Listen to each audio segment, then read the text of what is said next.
30 years ago, Rwanda had a genocide where 20% of the population was killed. 1 million people died in 100 days. Teachers butchered students, husbands killed their wives, wives killed their mothers.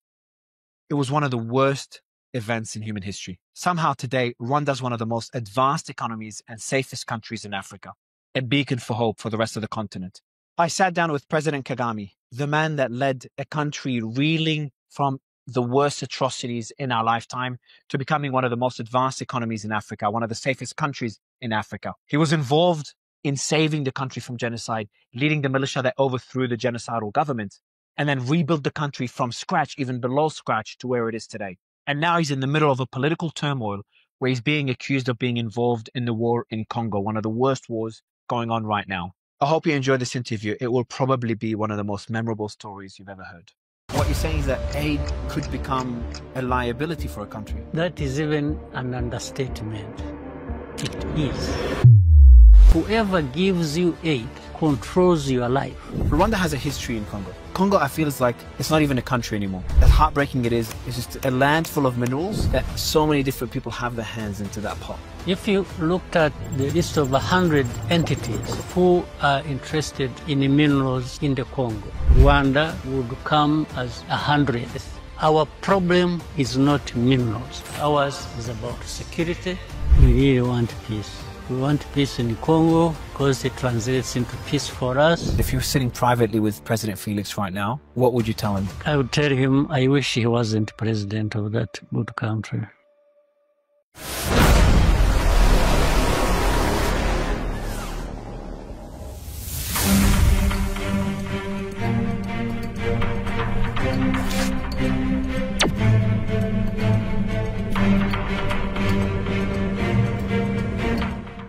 You came into Rwanda, the RPF came in, you took over the government, and you took over leadership after about 100 days, 3 months or so. And then you had a country, as you said earlier, that was just death.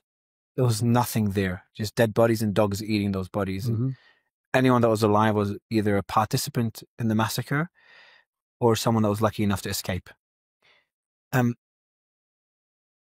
How? What would you do as someone that is in charge of such a country? What was the first thing you did to rebuild the country? Yeah, we got to find where to start from, and one of them was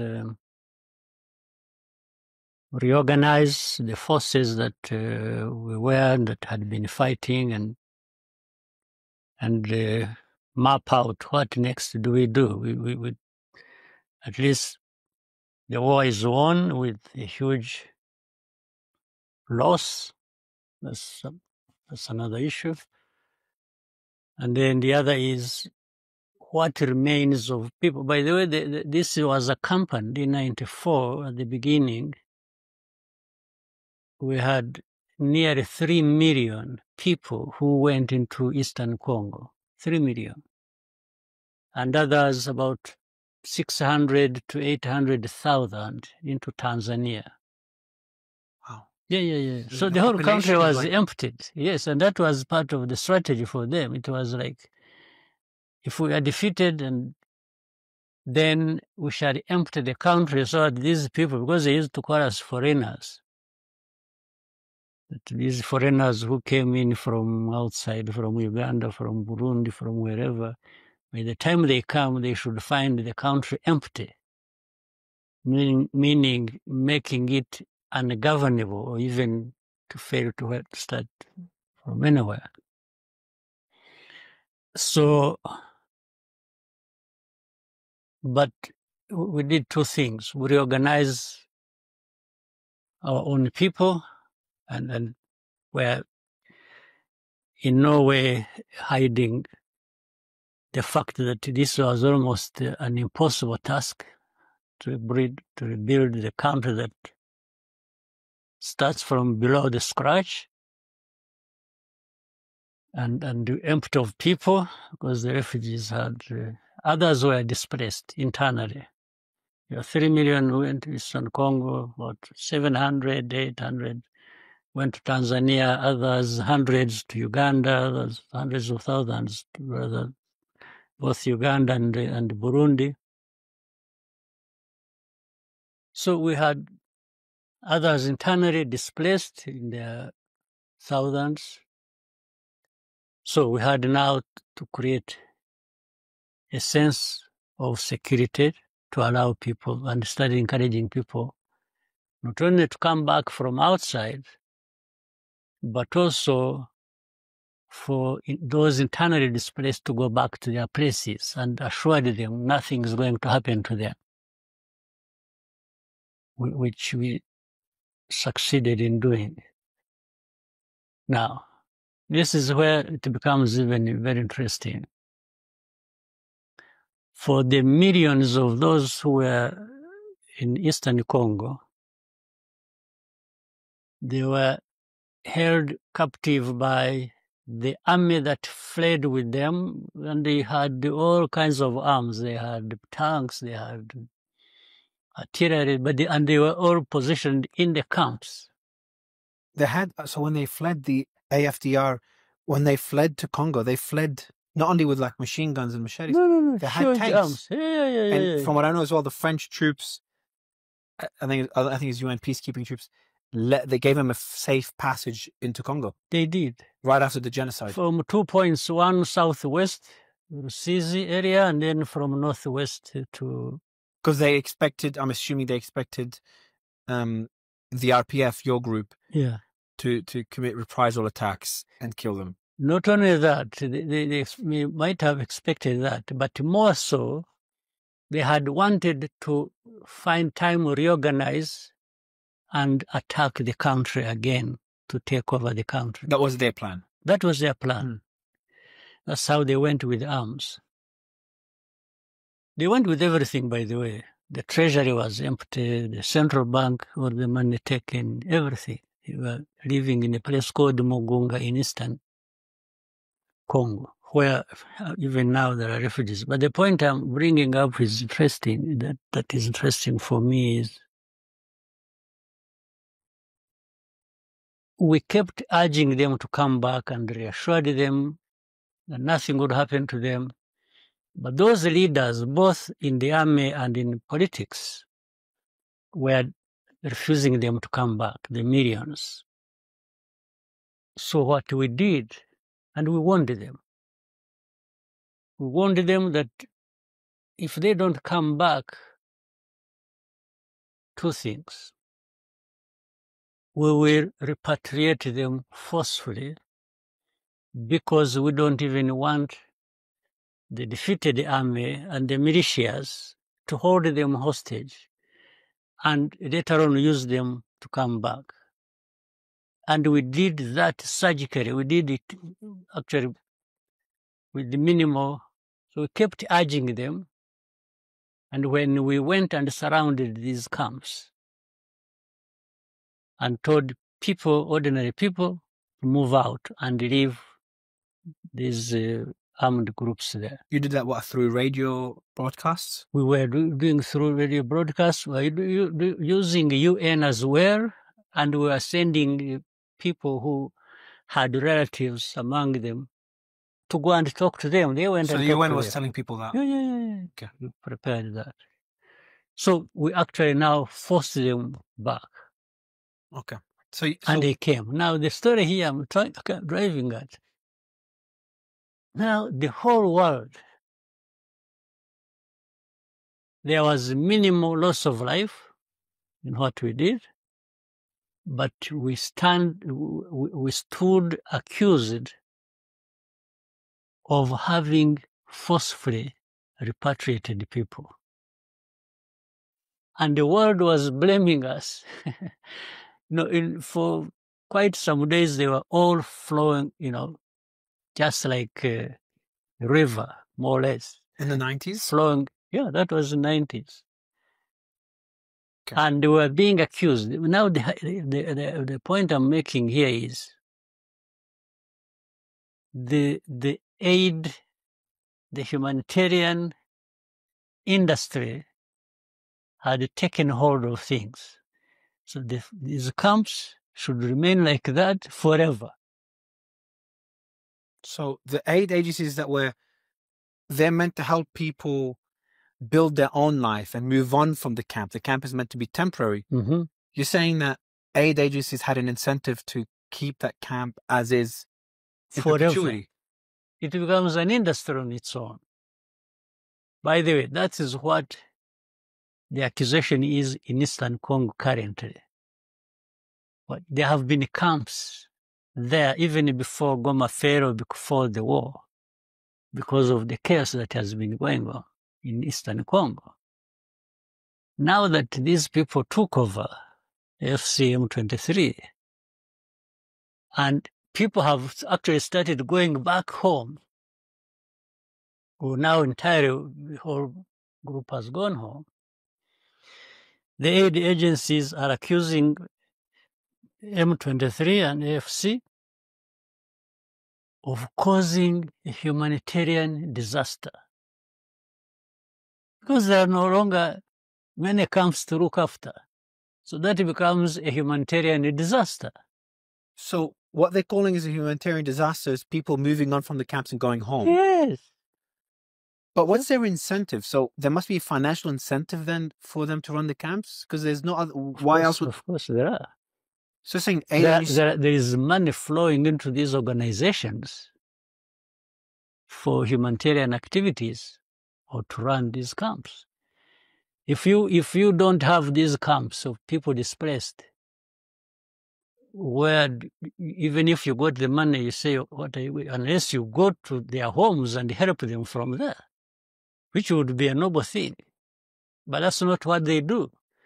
They complain that they have left camps and they are not able to feed them with all kinds of things. So that becomes a political issue. As it is now it is. But it is now, and it was then, 30 years ago, the same thing, the same complaint. So instead of teaching people how to fish, their incentive is just to keep giving people fish, and that's how they... You'll never see it money anywhere. And so essentially, because Rwanda is a country that dependent on foreign aid for a long time. I think you're one of the biggest beneficiaries. 90% of GDP in the old days was from aid. I think now it's about, yeah, exactly. Now it's down to like 10, 15%. You guys have done really well at not depending on aid. So what you're saying is that aid is, again, I don't want to put words in your mouth, but aid could become a liability for a country based on what you're saying. That is even an understatement. It is. In the long run, it is. Depends on how it is managed. And that has been a position from the beginning. We have told the people we appreciate aid. We needed it and we still need it to an extent. But we need it so that we build capacities, not to need it in the near future. That is a standard for us. That's what we say, and that's what we do. So, again, a common friend of ours told me a story about how you were talking with other leaders about this aid. And there was instances where you're like, and I'd rather you tell the story than I, but you're like, I don't need that aid. And they're almost like they're trying to force it on you in a way. Yeah. Can you give me such examples? It has been discussion. These discussions have dominated many years, and many conversations we have had between those who need support, aid support, those who...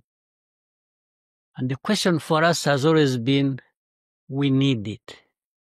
We can put a date to it. We can show where we need it, but we also work out how to get out of it. And this is something we have with us. We share with anyone who wants to do work relating to aid with us.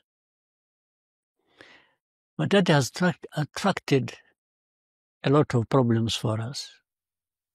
Some of us even thinking,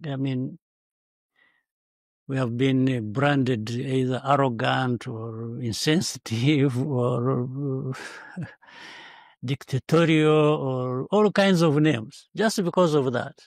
Because you don't want aid. Because we say, and we try to differentiate things.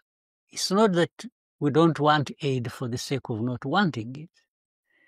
We are saying aid creates dependency. But not only dependency, dependency is on the good side, I mean, the better side even.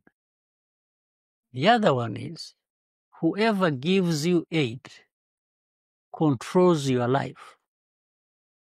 In fact, that's why they want you to stay with aid, so they continue controlling your life. And even threaten, use it as a tool to direct you where they want you to go. They keep threatening you. If you don't do this, we will switch off. It's politically weaponizing aid. It is weaponized, absolutely. Quote me on that. And so how does that work? How can you tell an aid organization or someone, I don't want aid, and they're like, no, you have to take it? Can you give me an example of such an interaction? Well, let me tell you what the interaction. In 1998 or 9, no, I think 8, we used to get a lot of aid because of the situation we were in, 98. That's 4 years after the genocide. Yes. And many European developed countries' ministers used to come visit, see the needs and so on and so forth. One time I had a conversation with a number of them. In fact, one, starting with one, I remember a lady, she was called Claire Short. She was UK, International Development Minister of UK. We had a long conversation, and I told her, I said, you know what, it's still too early for us to say much, but I think, and I told her, I think it's not too early for that effort. I said, I appreciate your aid a lot. It's almost indispensable in that situation as we're in. I said, but at the same time, I want to start early to be responsible. And I keep talking to our ministers and other leaders that we need to start early being responsible for ourselves. And these, again, were lessons learned from our past, what we went through. And I said, I want you to think about giving us aid, but on the basis that you and us agree on where to put this money you give us. You don't walk in with the bags of money and say, for me, I'm putting it there. You say, this is our country. We want you to come with these bags of money, and you find us here, and we have a conversation about what meets your interests, where do you want your money to go with us? But you must consider where we want the money to go also. Because in the end, we are the ones responsible. What did she say? She agreed. Okay, that's good. Fortunately, she agreed. That's a good interaction. At first, she was like, who is this one now? Was there interactions? But later on, we agreed. Was there interactions that were not as positive? You know, let me show you. So we reached an agreement with her eventually. But interestingly, she invited other ministers of countries, I think, that were friendly to UK or friendly to them. They came with there were 3, 2 other ministers on top of her from different countries. And she wanted me to tell them what I had told her, because she wanted them to listen to what I was saying. And we did. And for some of those 2, they started, you would say, no, but our people will not accept this. You know, I said, okay, why should your people have a problem? On top of that, I had suggested to her that not only will you give us money, determine where to go, where to put this money by you and us, but we want you to follow up and make sure that we used your money correctly where we agreed. So we should have an audit, maybe after every 3 years. You've asked them for an audit? We were asking, yes, we said we should have audit. They would audit all of us. They would audit you if you really gave us the money you promised you would give us. Mm. And if we used the money the way we agreed we were going to use it, and this money was not lost in the hands of people who stole it or something. And it worked. Later on, these two were also convinced. So with the 3 countries, they gave us the money, was followed up, audits were made, and they found we were just putting the money they gave us where we had agreed with. So it went how it should go. That's how it should. I mean, there's no question about it. What about USAID, for example? How is the experience with them? I'm not deeply. I don't have much knowledge about them and so on, but I'll tell you on the surface of it, at least what I experienced. Both when I was still a kid, living in a refugee camp, and I remember we used to see a lot of things coming to us. Sometimes it would be fish, then another time cooking oil, then labeled USAID. And so I fed off USAID, if you will. So you're dependent on them. Yes, you and your family dependent on USAID as a kid. I definitely did as a kid. Yeah, but that is telling part of the story. I was in a refugee camp. In fact, the first thing is to even resolve the problem so that there are no refugees. Okay? The second is you keep feeding people, like in other cases, until when? Does it become something that stays forever with the people? And if people just remain grateful that they're being fed and that's it? So there are 2 parts to that earlier story, as I said. They were not the ones who made us refugees. That's not something to blame them on. But they didn't care about getting you to become independent and move on from being a refugee. Yes, because and since USAID is also connected with the government, say, of the United States, they should, at the same time, using their leverage, whatever they have, to address the problems of people who are displaced or who are refugees, so that those other issues are also addressed. And picking it from here, from USAID, for me when I was a kid, and the other story I told you of humanitarian assistance needed by camps in Eastern Congo, I always see, so this is, let's say in Eastern Congo, you have camps. You would stay there for maybe 4 or 5 years. And it's supposed to be so forever.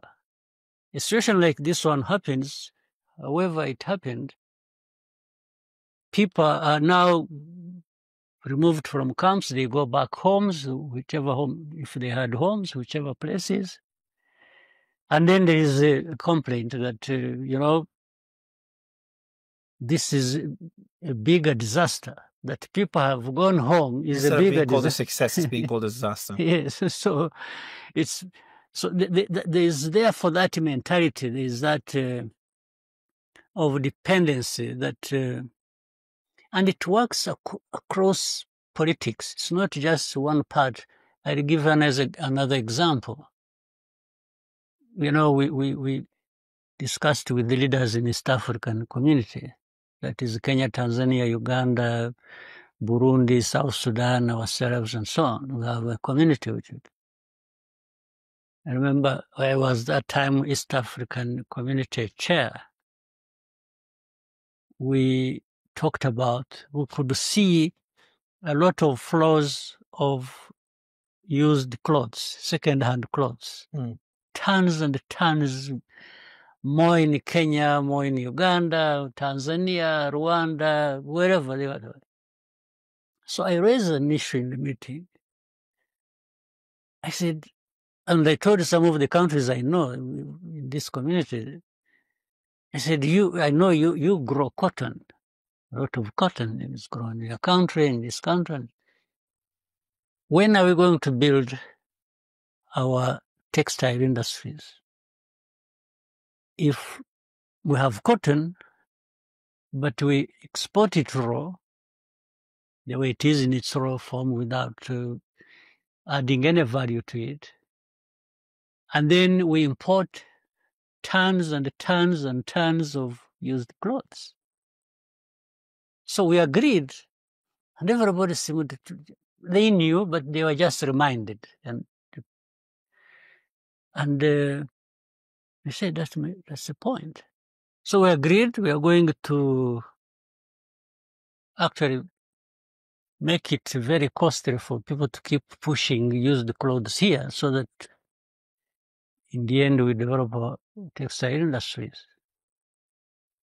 After a few weeks, in fact, for us, we are not even. So the industry of pushing, they went to these leaders and warned them and said, no, you can't stop. Who did? It was from the US. The US? Yes. So they told leaders, you cannot buy this used clothes anymore. You cannot stop buying from us used clothes or importing them into Which your organization in the US was it? Maybe you'll come to understand it when I go to the last point. Okay. So they say, you must, there's no way you can do without this. So some of the leaders, we had made a decision together, but under pressure differently, leaders gave up that decision to not, and we were also approached and they were told, you are making a mistake. You can't refuse taking in, otherwise you will be affected. They even warned us that if we insist, we are going to be struck off the beneficiaries of AGOA, African Growth Opportunity Act. So other aid was going to be crossed off because you don't want this. Yeah, you didn't want this used clothes that was hurting your textile industry, that was preventing you from building a textile industry. Like, I don't want this. This helps us. This one helps us, but I don't want this one because it doesn't help us. They're like, nope. Either you take this one as well or we'll stop the good one. That's exactly what happened.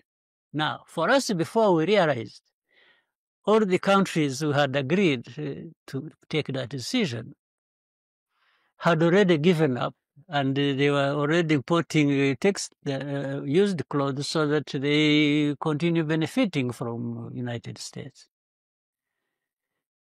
In the end, we were left alone.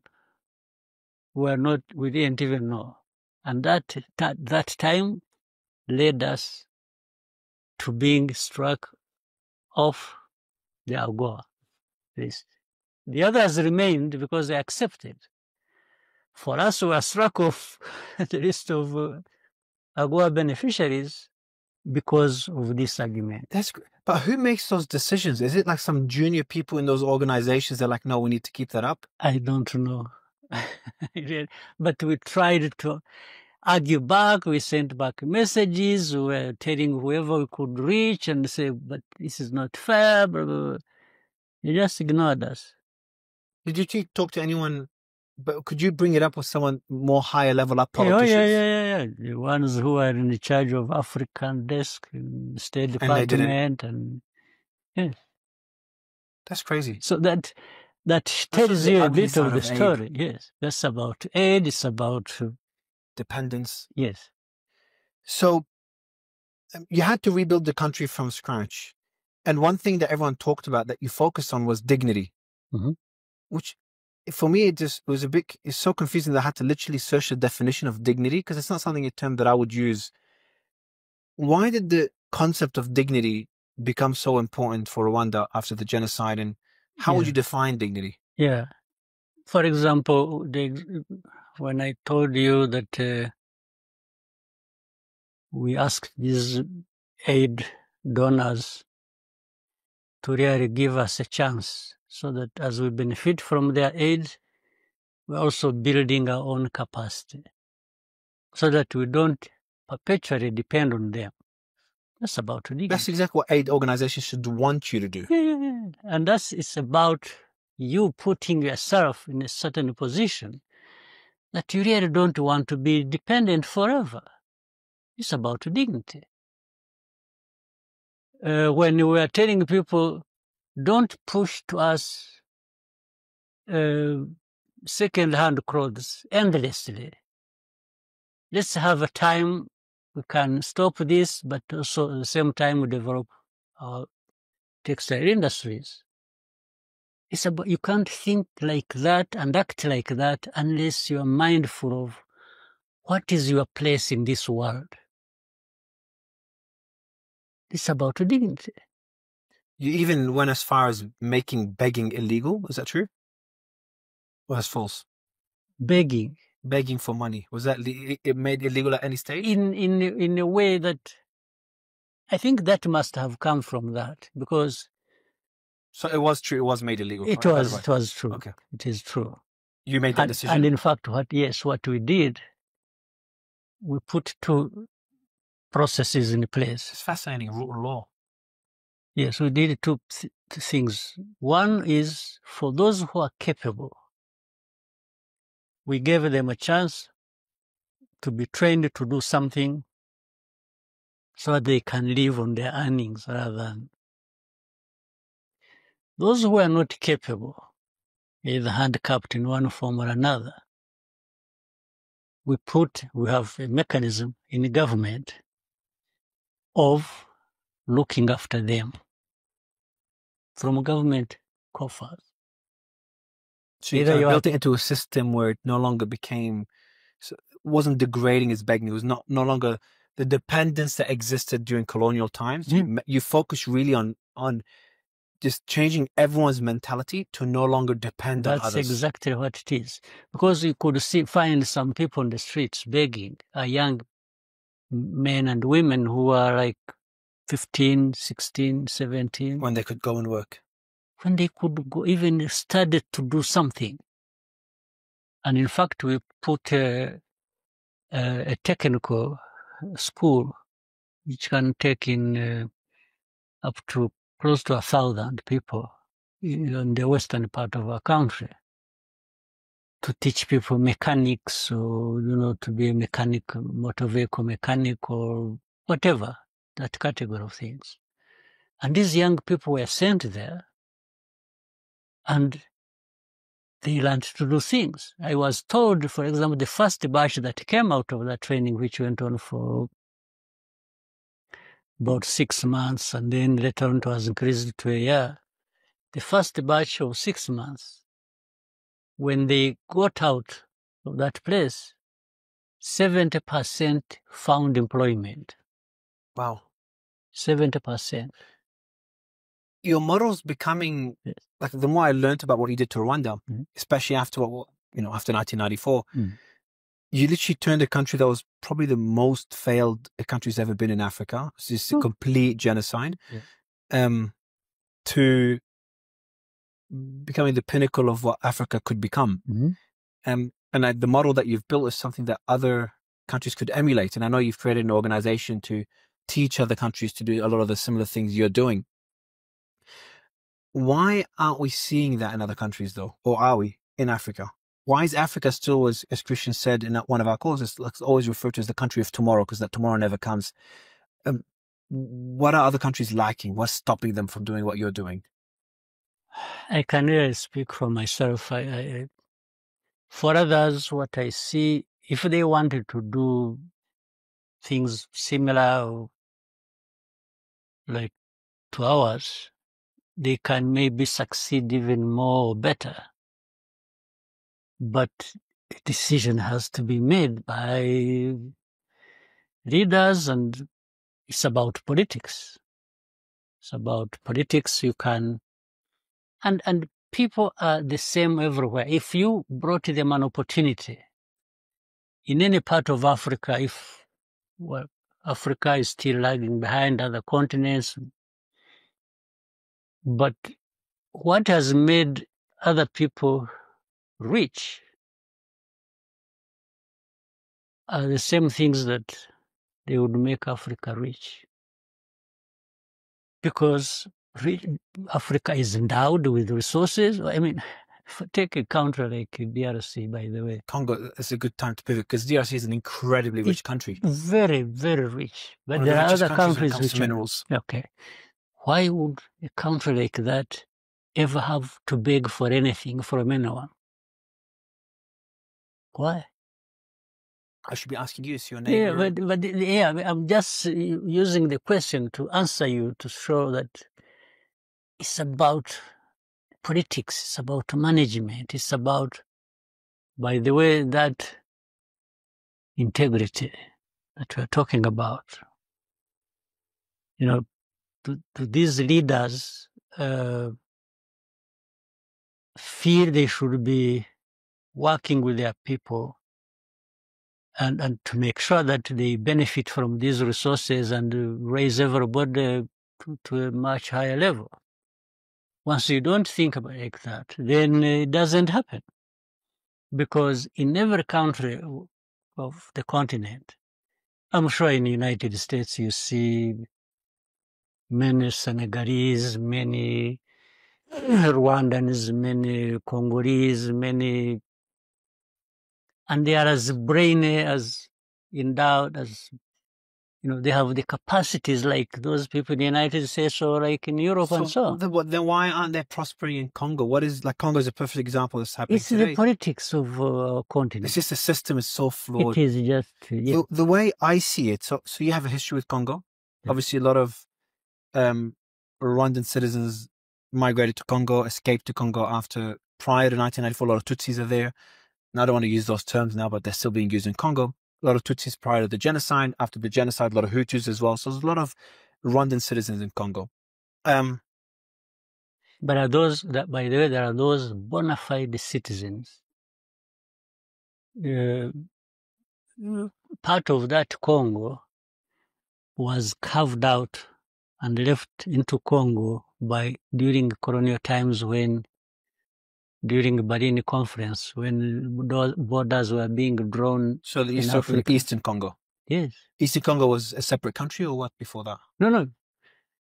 I'm saying, you know, when borders were being drawn, yeah, like the border between us and Uganda, during colonial times, that is in 1890s. Yes. So they drew a line. It was just an open place. They drew a line, left Rwanda on this side, what was later to be called Rwanda on one side, and the other side it was called Congo. But this line divided the families. Some of them Rwandan, even related, were left on one side and others on the other side. It's crazy. We have a similar situation with Uganda, by the way. Uganda and Rwanda. Yeah, Rwanda, yes. Southwestern part of Uganda, a place with about 1 million people. They are typically Rwandan.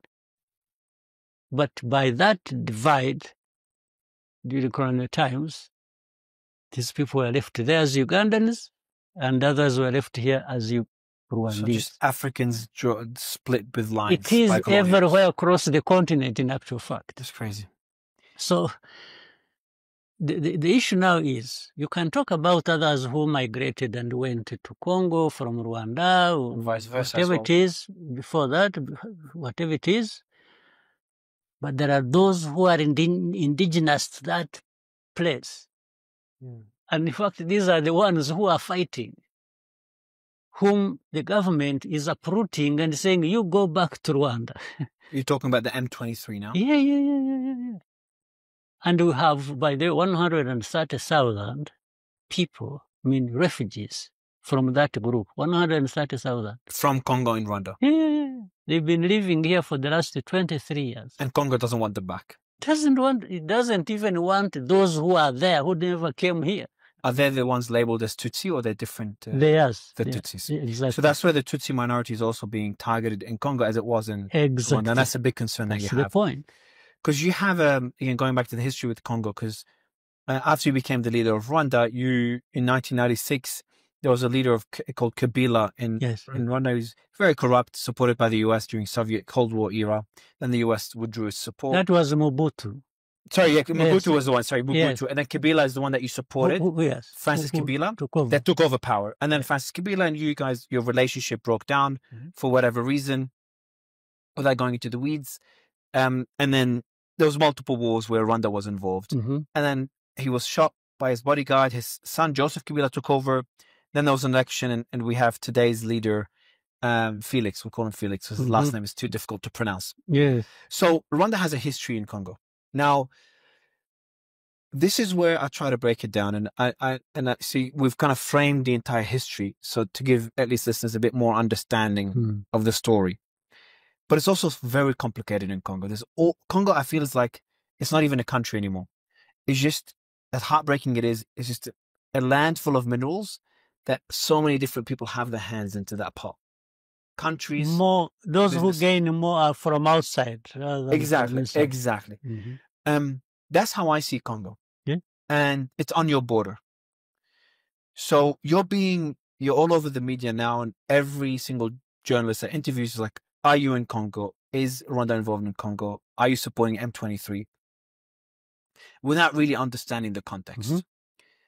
So I'll tell you my understanding of it, and I'd love you to correct me and give me more context. So you have a threat on your border. That threat still houses the FDLR, the same people that committed the genocide 30 years ago. They're still there on your border. Their goal is to still replace you as president, replace the entire government right now, and to still get rid of Tutsis in Rwanda. So that's still their objective. And they're doing the same thing for Tutsis in Congo. So the argument that Rwanda has concerns, security concerns, and you're still getting attacked by those groups on a regular basis, is a very valid concern that no one's talking about for whatever reason. Then there's the other argument of minerals. So the way I see it is there's all these different hands, some corrupt, some good, some bad, that are, some of them committing horrendous crimes to get access to the minerals in Congo, because it's such a wealthy country. And there's no real way of doing business with Congo. So the way I see it is there is a financial incentive for the Rwandan military or the government to be involved in Congo as well.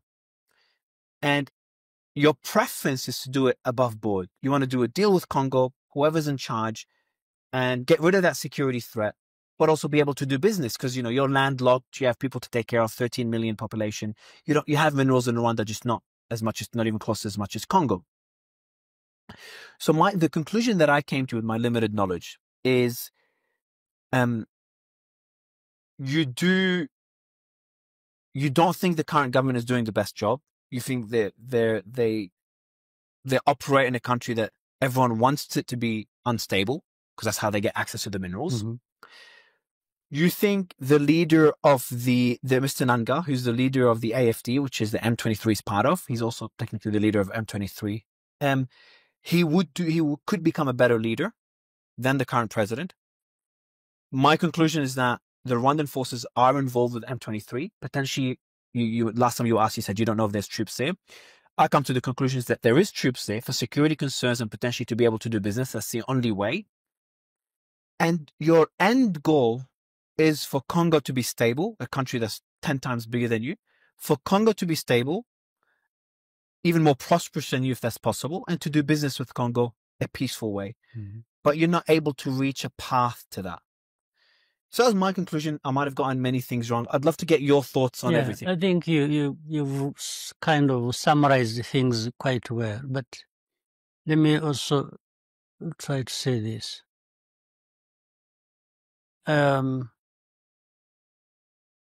If you looked at the list of 100 entities 100 from wherever, China, Europe, US, Canada, and so on, including all of us in the region who are interested in minerals in the Congo. Rwanda would come as 100th, would come at the bottom. If you ranked them 1, 2, 3, this, but the situation is such that it has been made to look like the ones least concerned with the minerals have been the ones accused for the entire problem of these 100 who get billions and billions and leave nothing behind. So Rwanda has come to be the ones to absorb it. So that is to absorb all the blame. All the blame. Because those that whole line up to the 99s are the people who have the power of the media, of everything. And for them, they're also benefiting from the bad politics of Congo. And most of these people probably have a share in the companies formed together with Tshisekedi. Or President Felix. Yes. Okay. So that is one. Mm. So our problem is not minerals. It has nothing to do with minerals. Ours is about security. And once we are not assured of our security and long term, we can't be thinking about minerals in that situation. No, that would be the last thing on our minds. Mm. Now, the second problem that combines with that, because of that history we said of the people who, of the Congolese of Rwandese origin, but carved out by the border, the governments in Kinshasa all the time use this pretext and say, one, first of all, they say they want to get rid of these people. And this came with this FDLR, those who committed genocide, went to Congo 30 years ago. They work with politics and politicians in DRC. They go against these, they single out the Tutsis in Eastern Congo. And they cause them problems, but they want to cause them problems and eventually cause problems to Rwanda.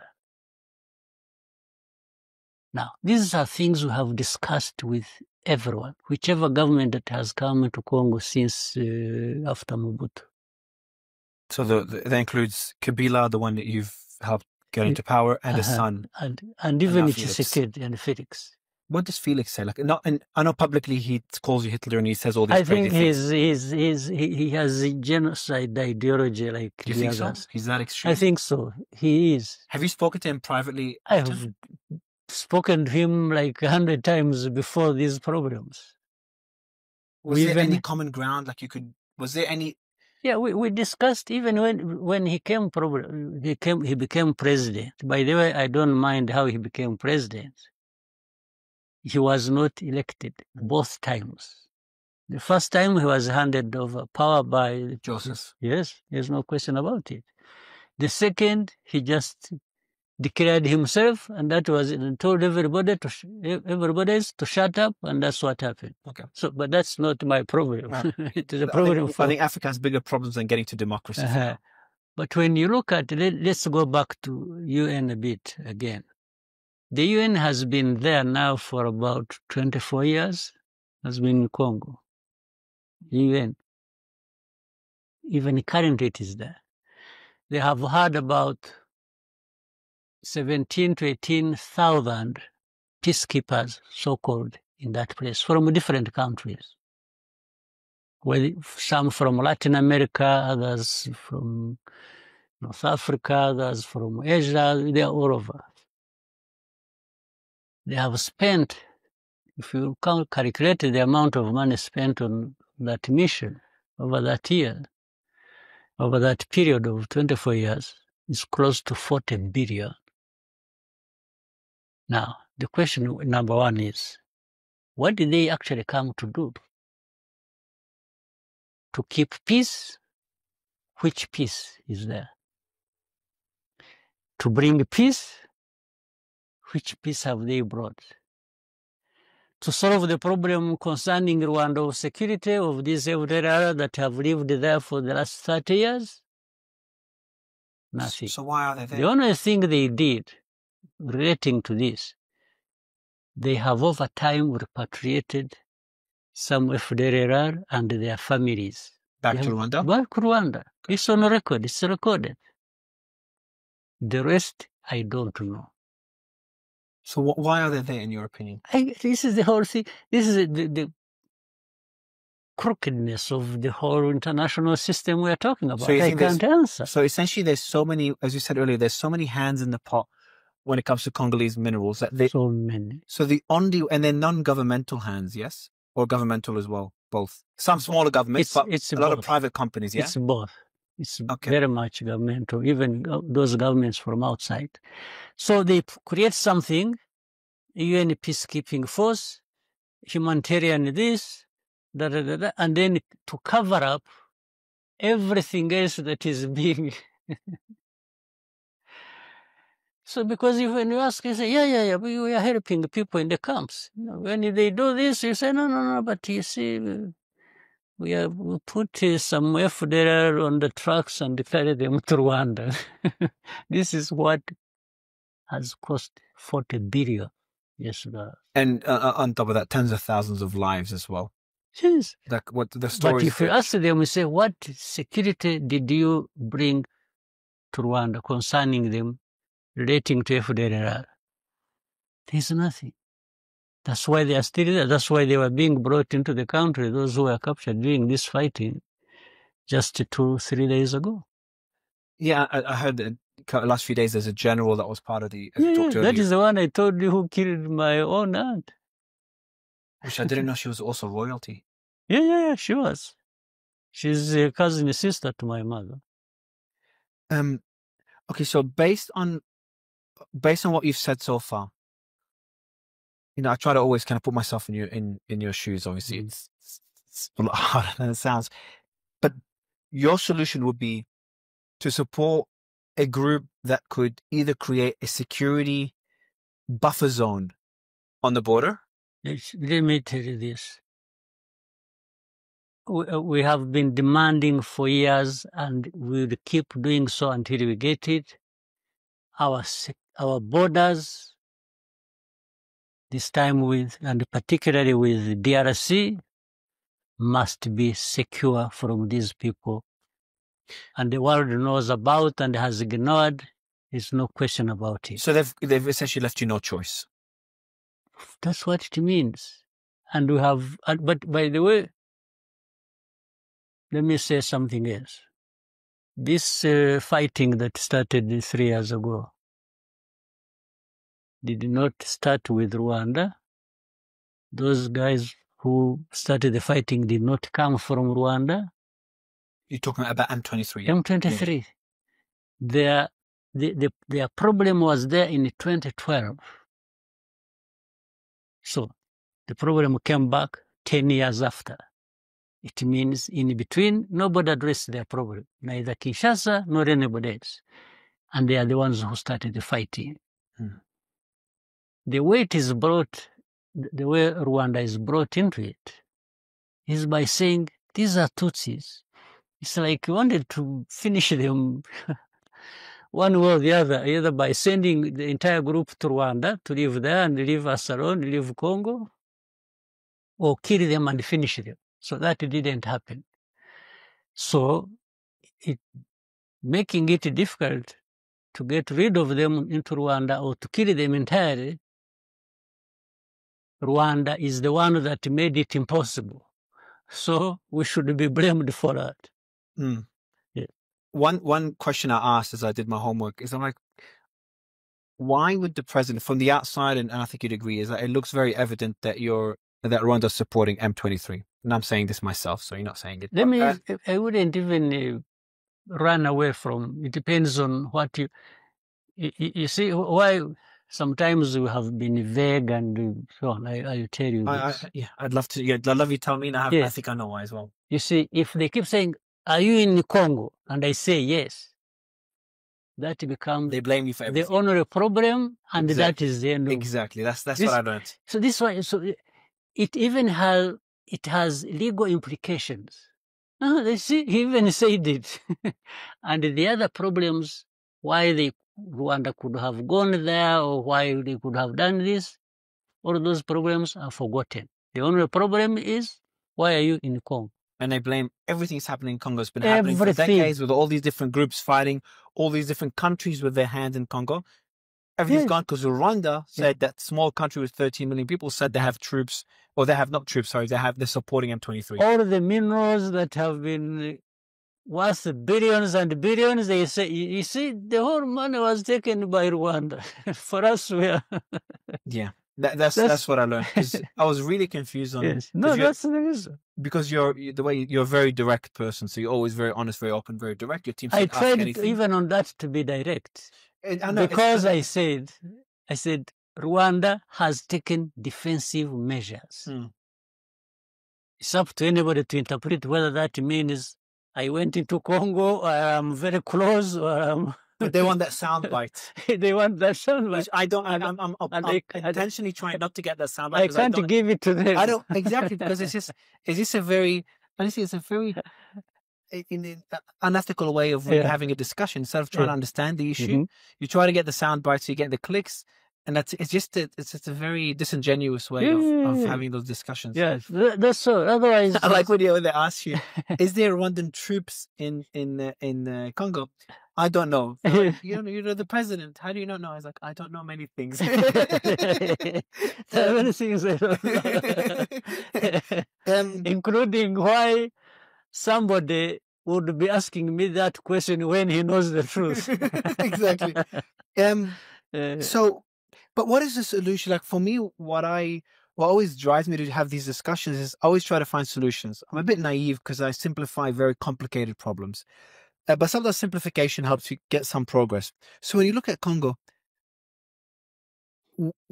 how can we solve it? Like, can it be solved? It can be solved. Even if it wouldn't be solved in a perfect manner, but it can be solved at least to give everyone peace.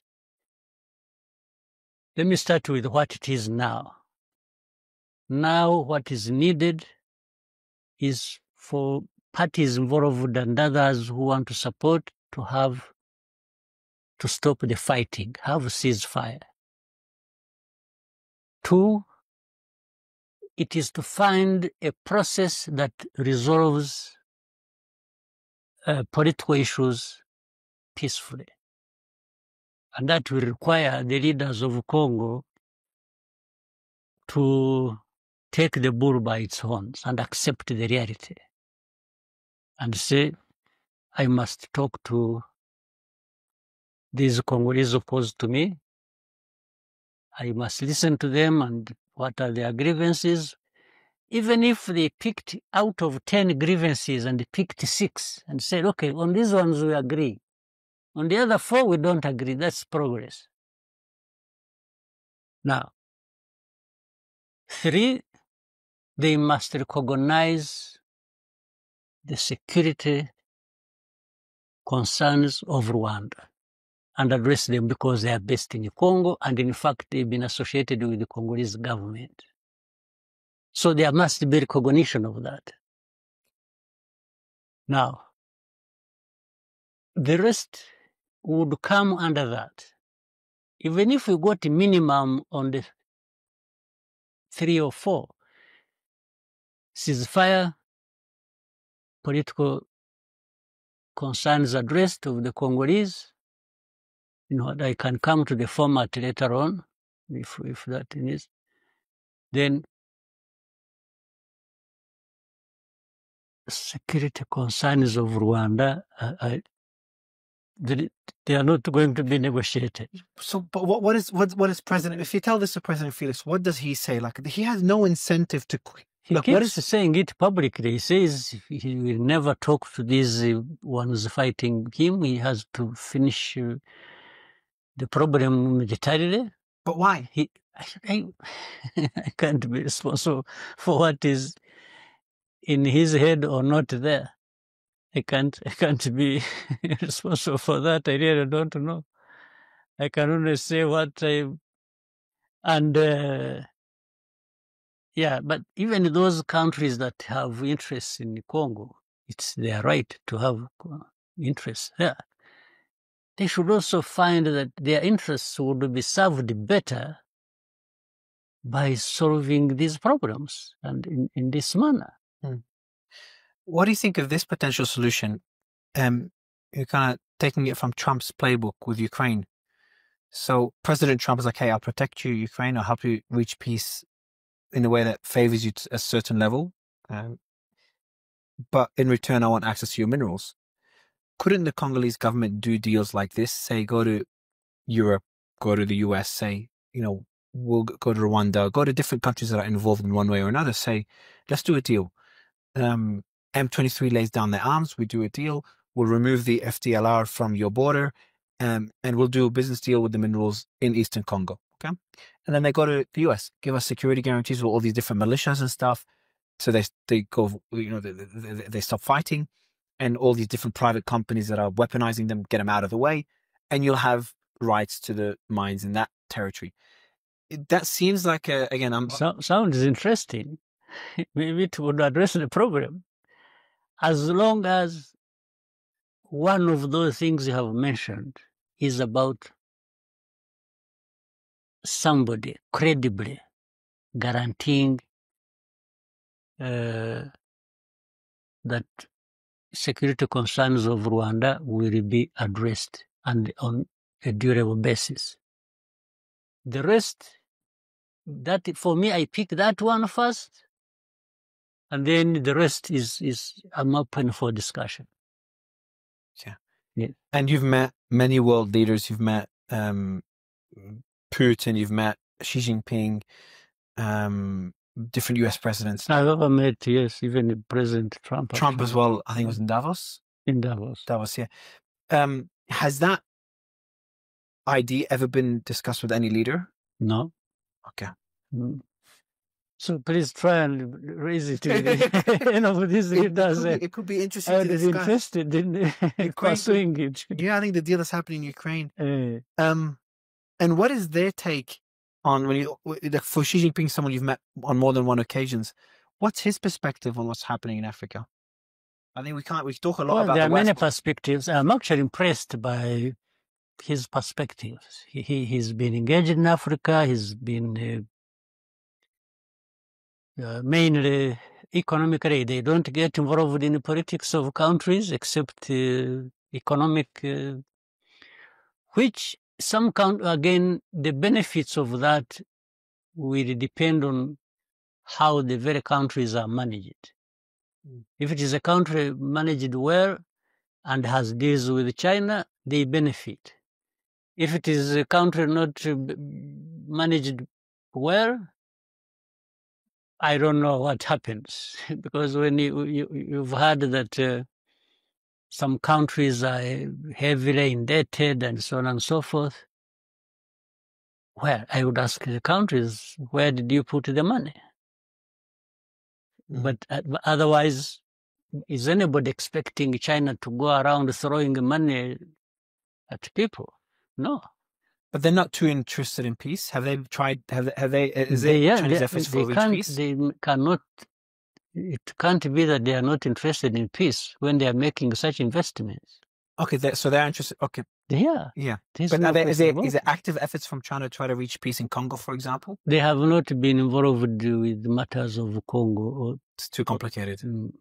Even for other countries, that have countries, have problems like where we are involved, like in Central African Republic or Mozambique. And I haven't heard of China suggesting that it should be resolved like this or like that. But they are busy doing business deals and with these governments. When was the last time you spoke privately, if you can share, of course, to President Felix? This must have been 2021. Oh, wow. It's been a long time. 22? 22. A very long time. 22. Oh, so you haven't spoken to him recently? Yeah, actually, I think September 22. Are you open to speak to him again? I'm not opposed to speaking to him, but we have to be saying things that matter to the two countries and that are geared towards addressing the problems. I have no problem.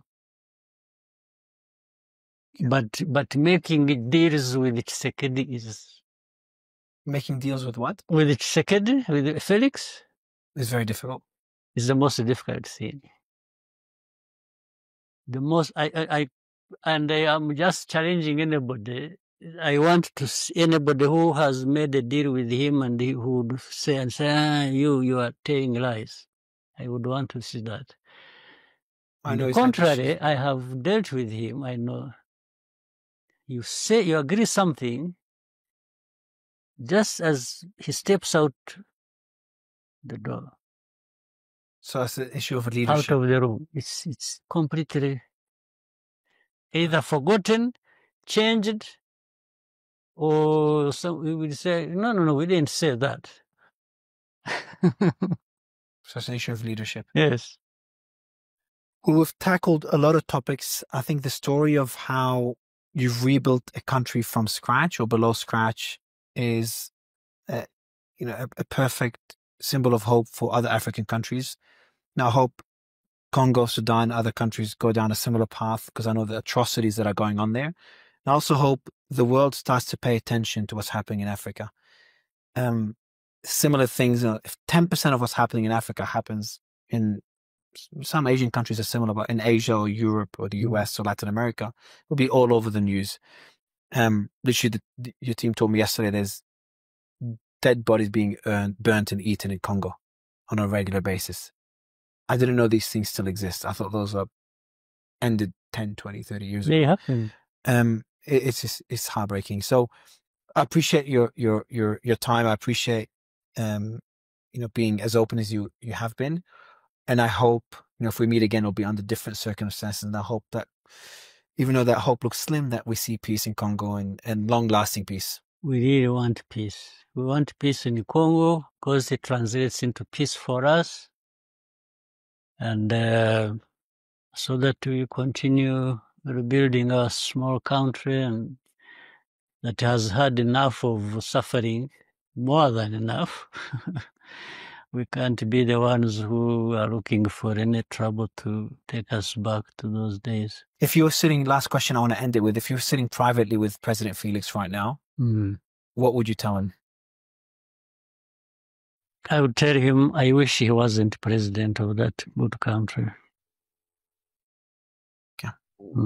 For Mr. President, I really appreciate it. Actually, I'm likely to, when next time I meet him, I will tell him that. That person. I promise, in person, directly. I hope he changes. Like, if what he's saying is true, I hope he changes. I hope he becomes a bit more diplomatic. It's terrible. It's better for his country. It's better for him. It's better for, peace is better for him. Remember the president, Francis Kabila was shot by his bodyguard. Like, war is not good for anybody. The father was called Laurent Kabila, Laurent.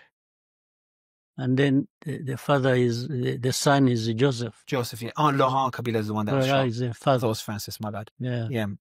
So war is bad for everybody. So, I hope either Felix. I don't know whether you have seen this about Felix. Somebody, an Italian family person, who